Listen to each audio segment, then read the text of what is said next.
In a walled valley west of ancient Thebes, a small planned village sat within sight of the royal necropolis and out of reach of the Nile-OS green fields.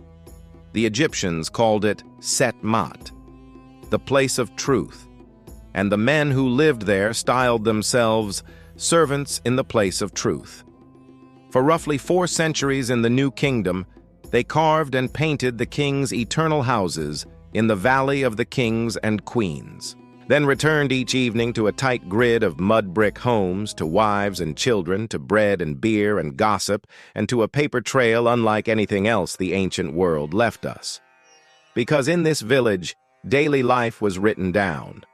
On flakes of limestone and sherds of pottery, Ostraca, scribes recorded absences and deliveries, wages and disputes, love notes and lawsuit threats.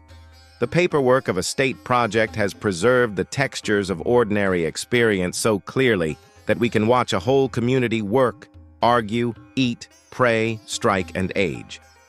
The village was small, only a few dozen houses at any given time, but its organization was anything but simple. Work on a royal tomb ran like a relay. The crew split into left and right, gangs, each made up of highly skilled specialists. Stonecutters, plasterers, draftsmen, sculptors, painters, moving in sequence down corridors and chambers while overseers and scribes logged progress. Most days the men crossed the ridge to the valley at dawn, stayed at a remote work camp for set stretches, then rotated home. When they were in the village, the rhythm was the same. Muster, instructions, tools issued, and a precise tally of who was present and who was not. One ostracon from the reign of Ramesses II reads like a time and attendance sheet for almost an entire year. 40 names listed, and against each date, a brief red note explaining why someone missed a shift. Ill, bitten by a scorpion, embalming his brother, brewing beer, with the scribe, his mother unwell. It's the human side of a state workshop, and it shows a rule-bound system that still made room for the practical needs of family and ritual. Pay was rations, not coin, mostly measured deliveries of grain for bread and beer, augmented by oil, fuel, and occasional distributions of meat or textiles. The Ostraca let us see the accounting logic, who received how much, how arrears were tracked, which grades of worker drew larger shares, and they reveal how tight the margins could be. When shipments slipped, work stopped. In the 29th year of Ramesses III, after late and partial deliveries, the men put down their tools and walked out together to demand the grain owed to them. It reads like a modern labor action, a march to officials' offices, a sit-in at local temples, negotiations, piecemeal payments, and more delays. The strike is famous because it's the earliest recorded collective labor protest in history. But what matters for this village is the cause, bread, and the mechanism, paperwork. The same hands that ticked off present or absent also wrote down the appeal that made a government respond. The houses tell the rest of the story. Typical homes ran 4 or 5 small rooms long, with a low bench and platform in the front room, storage spaces and a kitchen with a stair to the roof at the back, and niches for household cult. The front platform likely served as a shrine, a place for figurines and stelae, and perhaps as a birthing bed too. Prayer and domestic life sharing the same space. Floors were packed earth or planks. Walls were mud brick over stone footings, plastered and whitewashed. Tiny high windows shaded the rooms but let air move. In the lanes outside, neighbors would grind grain, mend sandals, and trade news. On the roofs, families dried cakes and stored jars. In the back, when luck or patronage allowed, some kept small gardens or pigeon lofts. The valley was harsh and water had to be carried, but the community built its own comforts. A small Hathor shrine, chapels, and later tomb chapels for themselves, decorated with the same care they gave the kings. Literacy rates in the village were high by ancient standards because the work itself demanded it. Apprenticeship started early. Boys learned to copy signs on Ostraca before they learned to swing a hammer well. The scribe stood at the center of the machine.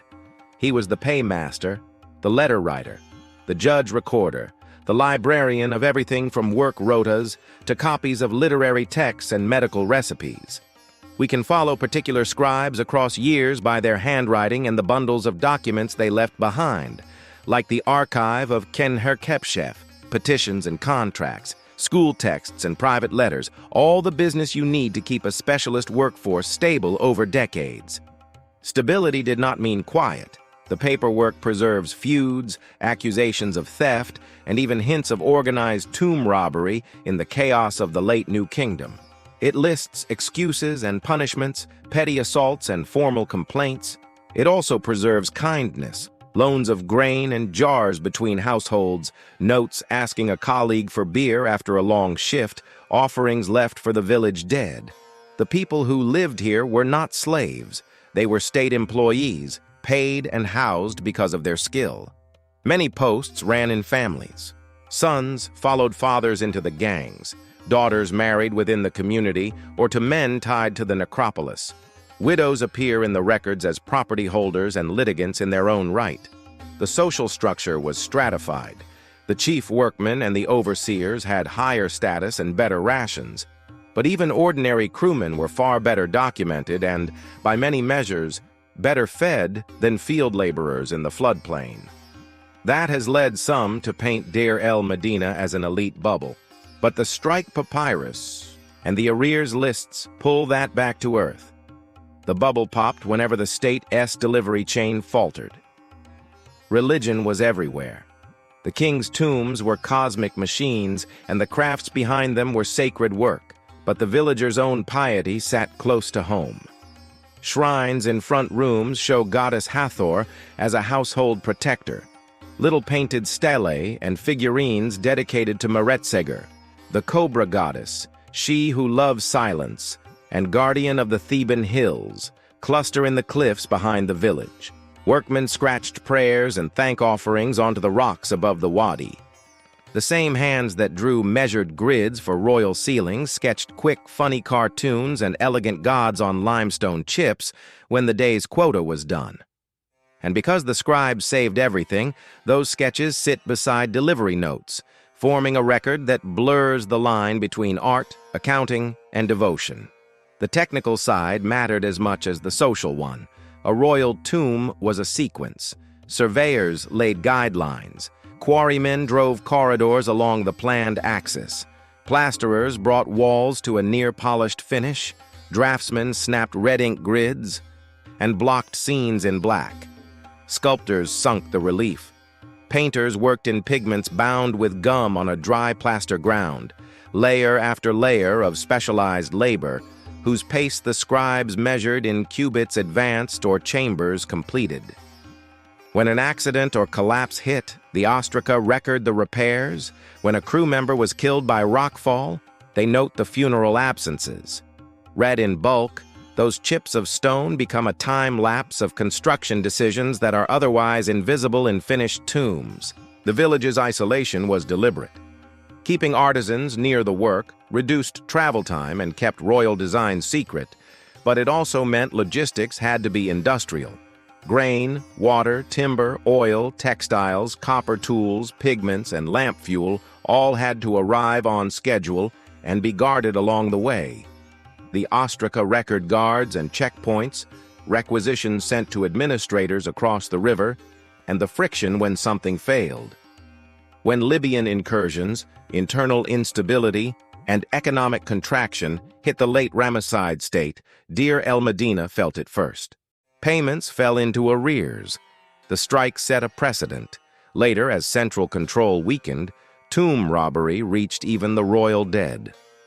By the early 11th century, BCE, the planned village was largely abandoned. And yet, because its people wrote so much, the place never fell quiet.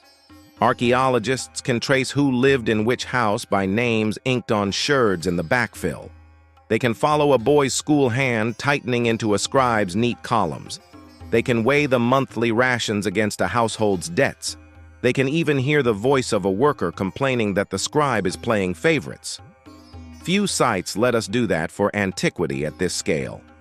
Deir el-Medina shows a state project depending on predictable delivery chains, on literate management, on skilled labor kept cohesive by shared ritual and family ties. It shows how a government turned grain into work and work into monuments, and how, when the grain ran late, even the builders of kings could stop a kingdom with a walkout.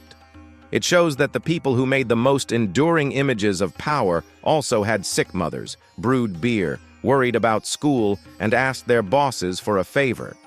It collapses the heroic distance between royal tombs and the hands that made them. If you want more evidence-led stories that follow the Ostraca and the houses to reconstruct the lives behind the monuments, tell us which ancient work site we should unroll next. And if this kind of archaeology first deep dive is your thing, stick around for the next episode.